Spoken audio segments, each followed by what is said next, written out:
السلام عليكم. النهاردة هنعمل وصفة حلوة للمتابعين الحلوين. الوصفة دي عسل زي الناس العسل اللي متابعانا. معايا أنا هنا عسل، ده كيس كيلو بالظبط. أدي كيلو، أدي 2، أدي 3، أدي 4. زي ما انتم شايفين كده الكيس كيلو. هنجيب الطبق وبأكد عليكم إن دول 4 كيلو. لما تجيب العسل هاتيه من عطار أو من محل يكون فيه سحب، ما يكونش عسل مركون. طبعا كل واحدة فينا بتتعامل مع عطار بتبقى عارفة ان حاجتها جيدة. انا جايبة الحاجات دي كلها اللي انتوا هتشوفوها من عند عطار انا بتعامل معاه، ربنا يبارك له يا رب. بصوا شايفين قوام العسل، اللهم بارك. هنفضي كده العسل. طبعا بقى ايه الوصفة الحلوة دي للناس الحلوين آه اللي هتنفذها وممكن تستصعبها، لكن هي بسيطة جدا، بسيطة جدا. وعلى الأقل لما بتعمليها في البيت أحلى ما بتجيبها من بره وأوفر بكتير، وهترمي معاكي كمية حلوة قوي. فضينا كيس وادي التاني، وادي طبعا شايفين بعينيكوا قوام العسل ما شاء الله. خدنا كده كيسين اهو. انا بفتح على فكرة الكيس بالمقص وبفضي. ده تالت كيس، يعني دول 3 كيلو زي ما انتم شايفين كده.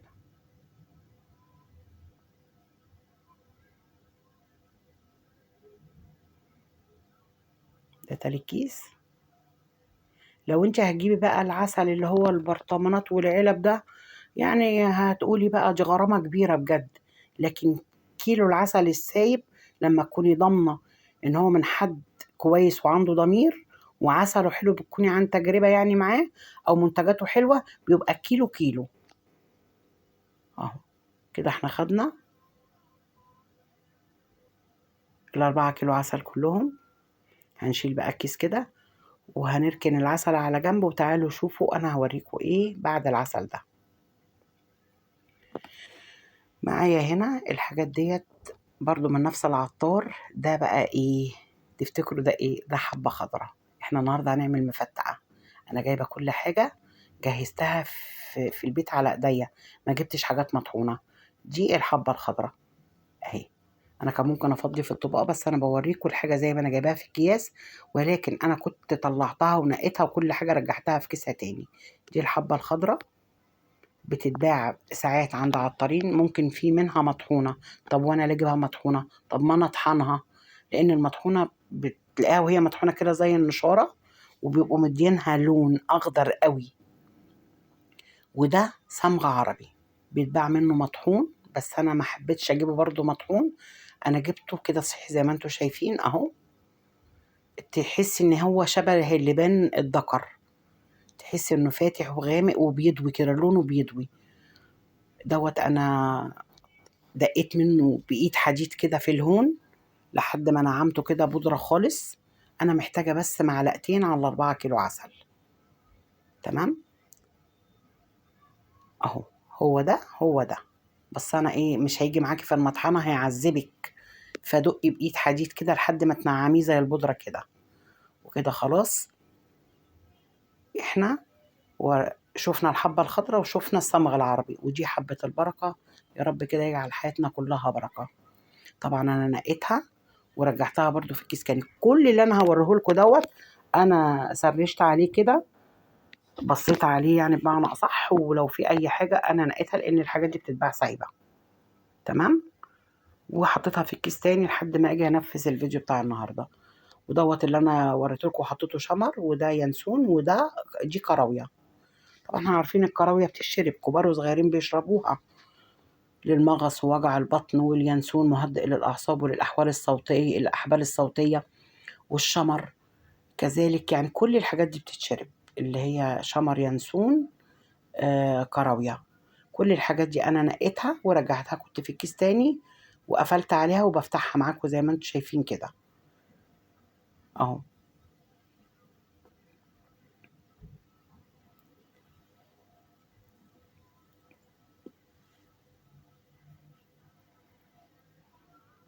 ده شمر اهو، بصوا انا منقياه. هنجيب سلطانية وهناخد معلقتين من الشمر، معلقتين. وهناخد الشمر ده اهو، بصوا متنقي، بوريهولكم ان هو زي الفل. وهناخد اليانسون كذلك، معلقة ونص ينسون. والكراوية، على فكرة الكراوية بيشربوها الكبار والصغار، مش للصغيرين بس، يعني مش للأطفال بس. شايفين متنقية وزي الفل، ريحتها حلوة قوي. اجي معلقة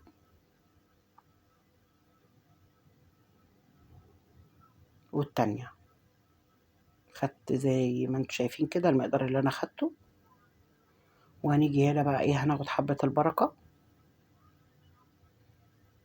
اهي، معلقتين، 3 معالق مسح، وناخد حبة كمان. يعني هقولوا هما 3 معالق مسح، يعني كده ايه، دول 3 معالق. بالحبة اللي انا خدتهم في الاخر بيعتبر 3 معالق. دي المكونات اللي انا وريتها لكم. وده طبعا زي ما انتوا شايفين اللي قلت لكم ان انا طحنته اهو.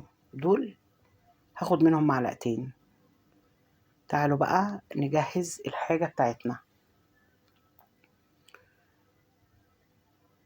شمر وينسون وكراوية، حبة البركة، الحبة الخضراء. وما ننساش في الصمغ العربي، بس انا دقيته في هون، مش هينفع في المطحنة نهائي، ما تحاوليش معاه. ايد حديد كده ودقيه قوي لحد ما يبقى بودرة معاكي كده. وافضل ما تجيبيه بودر من بره بيبقى عليه اضافات. هنبتدي نطحن الحبة الخضراء. قلت لكم بتتباع عند العطار، بس بيبقى ليها بتلاقيها خضراء قوي. ده دليل ان هم يعني ضايفين عليها لون. فالافضل ان انت تجيبيها صحيحه كده وتطحنيها اهو زي ما انتم شايفين. هنشوف الحبه اللي طحنوا دول ادونا قد ايه. اجي معلقه، مش هرميه، 2. ودول يعني هنقول نص معلقه. بصوا مش مكملين دول معلقه، يعني دول معلقتين ونص بالظبط. خلاص كده طحنا الحبه الخضراء اهي. الشمر واليانسون والكراوية برضو هنطحنهم. انت ممكن تجيبيهم جاهزين من بره، ولكن لو جبتيهم جاهزين من بره هتلاقي متضاف عليهم سوداني مطحون وسكر. طبعا انا مش حابه السكر ولا السوداني مطحونين فيها، عشان كفايه السكر اللي في العسل نفسه. طبعا مش هنحطها كده، هنصفيها. احنا كده بنحضر للشغل عشان هنشتغل مره واحده. طبعا هنصفي كده عشان دي هتتحط مباشر على الوصفه بتاعتنا. فعشان كده انا بنقولها ده ما ترموش، اغليه واشربيه. وهنطحن حبة البركة. حبة البركة في الوصفة النهاردة تدي طعم رائع جدا ومميز اهو. كده احنا جهزنا كل حاجة. فضلات الشمر واليانسون والكراوية دول اغليهم لو عندك حد في البيت او ليك انتي، واشربي منهم حاجة حلوة جدا. كده احنا جهزنا الحاجات اللي اتطحنت. وتعالوا نشوف المكونات. معايا كوباية كبيرة حلبة مطحونة مش مرة، يعني ما تجيبهاش تطحنيها في البيت، قولوا له عايزة حلبة مطحونة مش مرة. ودي كوباية صغيرة مغات، كوباية ونص سوداني، كوباية ونص سمسم، الحبة الخضراء، شمر وينسون وكراوية، تلاقي ريحتهم شبيهة شوية كده لريحة الكحك. بقية الحاجات طبعا ملح الليمون اهو، والصمغ العربي، وحبة البركة. هناخد في الوصفة ربع معلقة ملح ليمون، ربع زي ما انتم شايفين. وكل حاجة هنقول ليه الصمغ ليه وملح الليمون ليه. هنبتدي نقول تاني: الحلبة والسمسم والسوداني والحبة الخضراء والحاجات اللي احنا طحناها مع بعض دي، يعني انا بوريها لكم تاني بتتاكدوا بعينكم فيها اهي. هنركن بقى الصينيه دي على جنب، ونيجي هنا نحضر للشغل. جبت كزرولة وشوفوا مقدار الزيت اللي انا هاخده. هنحط الاول كده الحبه الخضراء اللي احنا طحناها،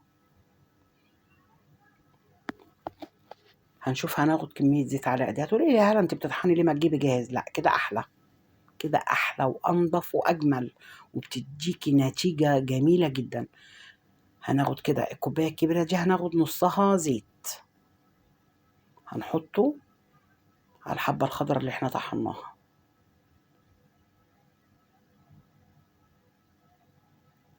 وهنركنها على جنب. وهنيجي هنا هناخد الكوبايه دي مليانه زيت، يعني لو بالوايم كده هتبقى كيلو الا ربع زيت. ازازه الزيت اللي هي كيلو هتاخدي منها الكميه دي 200. بس انا بقول لكم كده بالوايم عشان دي ازازه كبيره، كيلو الا ربع زيت. هنجيب الحله وهندلق فيها الزيت دوت. كده انا بحضر عشان نشتغل مره واحده.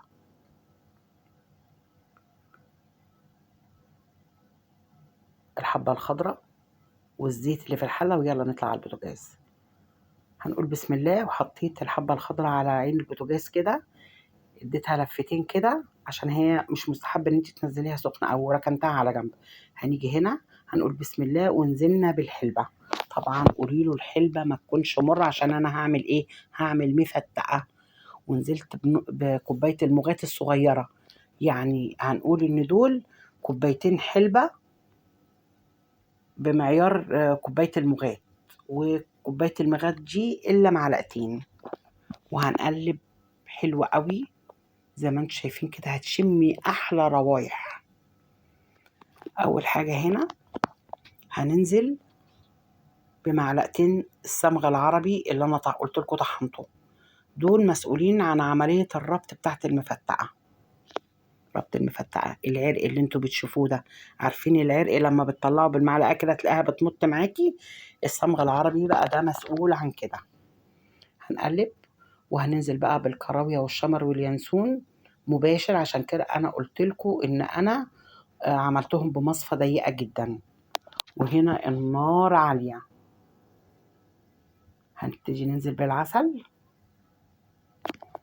انت بقى لو هتعملي 2 كيلو عسل هتنصصي الحاجات اللي انا حطيتها كلها، يعني نصها بس. مفيش مانع ان انت تزودي السوداني والسمسم. وهنقلب زي ما انتم شايفين، وحله بقى تكون واسعه كده عشان انتوا هتشوفوا عمليه الفوران اللي هتحصل دلوقتي. وقلب قلب قلب قلب وشم احلى روايح. بسم الله ما شاء الله، احلى من المفتقه بتاع بره بكتير قوي قوي قوي قوي.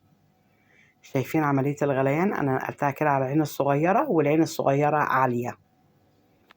شايفين كده؟ انا موطيه على فكره البوتاجاز كده برضو. هننزل بحبه البركه ونقلب اهو. شايفين؟ نقلب كويس جدا ونكون واقفين قدامها. هننزل بكوبايه ونص سمسم،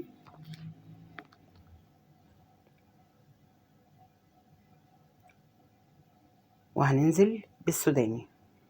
واحنا بنقلب كده هننزل بالسوداني. استكتري بقى انت كده السمسم واستكتري السوداني. ولما تجيبي السوداني هتجيبي يعني معمول محمص، بس ما تجيبوهوش غامق، عشان هو هياخد لون من العسل ما يبقاش اسود، يبقى لونه كده حلو قوي، اللون اللي انت هتشوفيه في الاخر. ونقلب كويس جدا كده. شايفين؟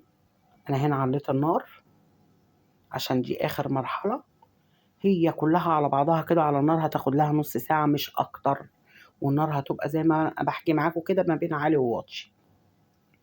هبتدي هنا انزل بالحبة الخضراء، المقصود منها الزيت بتاعها بس مش هي، عشان كده انا بستخدم مصفى ضيقة جدا.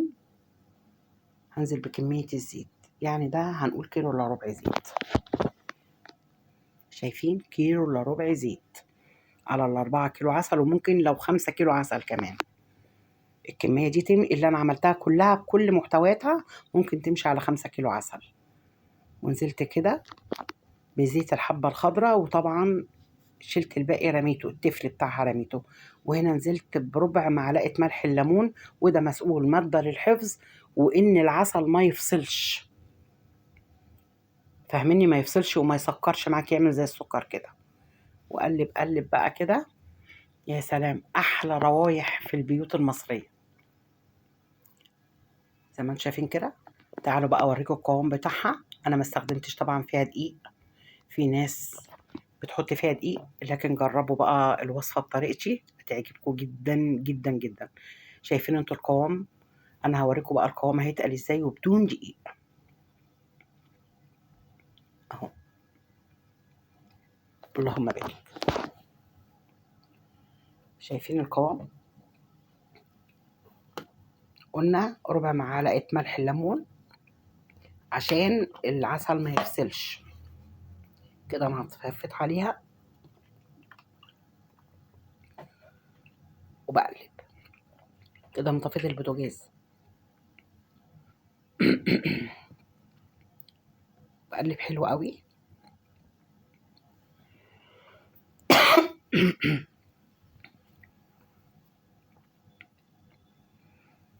شايفين؟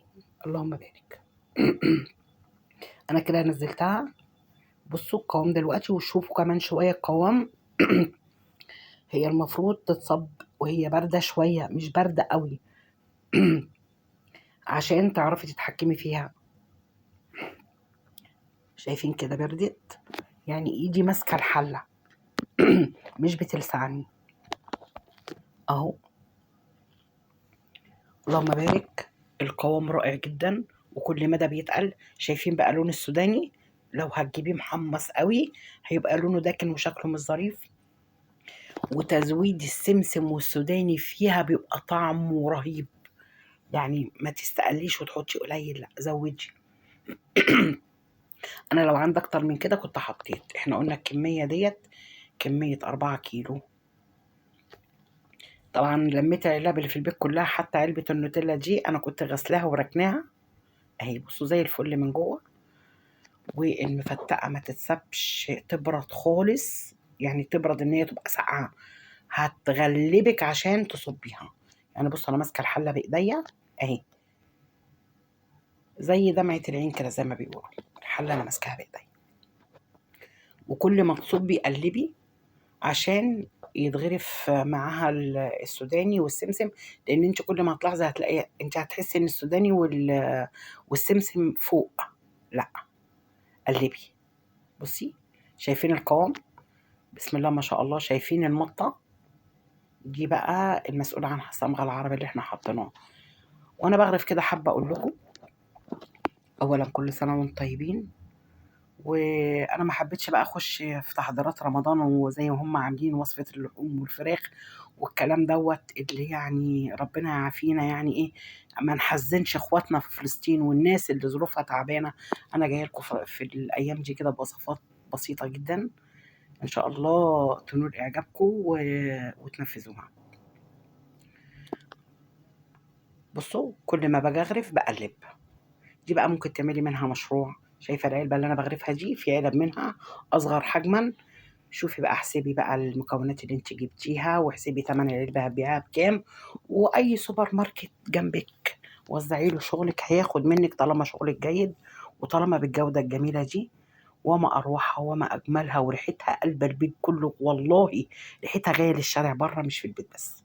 بسم الله ما شاء الله. ولو هتعملي يعني 2 كيلو اعملي نص المكونات اللي انا عملتها بالظبط، ولكن زودي العسل والسمسم. وزي ما قلت لك الوصفة دي تمشي مع 5 كيلو بالظبط. يعني انت لو هتعملي 5 كيلو عسل ممكن تحطي فيها نفس كمية المكونات اللي انا حطيتها. اللهم بارك. كل مدى القوام بيتقل. طبعا احنا عارفين ان المفتقة من الحاجات اللي بتزود الوزن، فيعني لما ناكلها بايه؟ بحكمة. ولو حد مريض سكر يعني حاجة بسيطة كل فترة كده، مش هيحرم نفسه أكيد، حاجة بسيطة عشان ما يتعبش. شوفوا بقى عملنا ال4 كيلو عسل طلعوا لنا كمية مفتقة قد إيه. هتجيب البرطمان من بره قد كده صغير، ومش هيبقى فيه حاجة. آخر حاجة هنعبيها معانا برطمان النوتيلا اللي أنا وريته لكم. بصوا شايفين القوام، شايفين المطة، اللهم بارك، ريحتها رهيبة رهيبة. نفذوها، مش صعبة والله، سهلة جدا جدا جدا. شايفين القوام، اللهم بارك اللهم بارك. اديتنا الكمية اللي انتوا شايفينها دي كلها، وبتمنى ان انتوا تنفذوها. ولو هتعملي كمية اقل زي ما قلت لك نصصي المقادير، يعني نصها. هتعملي 2 كيلو عسل، نص الحاجات اللي انا عملتها، لكن زودي سمسم وسوداني. شايفين الكمية اللي هي رمت، اللهم بارك. تعالوا بقى بصوا، كل ما تبرد اكتر. شايفين المطة، اللهم بارك اللهم بارك اللهم بارك. بجد حلوة قوي قوي قوي قوي. سخني بقى لقمة بلدي كده، واعملي ربع رغيف يا ستي كده عشان ما تتخنيش قوي وما تحرميش نفسك. وادعي الهالة على الوصفة السهلة دي اللي الناس ممكن تستصعب ان هي تعملها. خلاص كده بردت معانا كويس جدا، هنغطيها. وطبعا دي بتتصب بره، ما بتتحطش في التلاجة. هنقفل كده العلب. كلنا عارفين ان بيبقى في علب في البيت كتير. لما تعملي جمعي بقى وشوفي الكمية الرهيبة اللي انت هتعمليها. يعني دول من 4 كيلو عسل ادونا كمية حلوة قوي زي ما انتوا شايفين، اللهم بارك. يعني هندوق طبعا الحبايب كلها. واتمنى ان الفيديو يكون ظريف وخفيف عليكم، وجربوها مش هتندموا. ونتقابل في كل فيديو جديد واحنا على خير. وكل سنة وانتوا طيبين، ورمضان كريم على الكل يا رب. ويا رب كل مر فيه يمر علينا واحنا بأتم صحة، لأن الحياة بقت صعبة في كل حاجة، والضغوط بقت كتير قوي. فلما نعمل حاجة مسكرة يمكن واحنا بنقول إن ده مسكر، الدنيا تدينا طعم حلو شوية. كل سنة وانتم طيبين، ونتقابل على كل خير وكل جديد، ومع السلامة.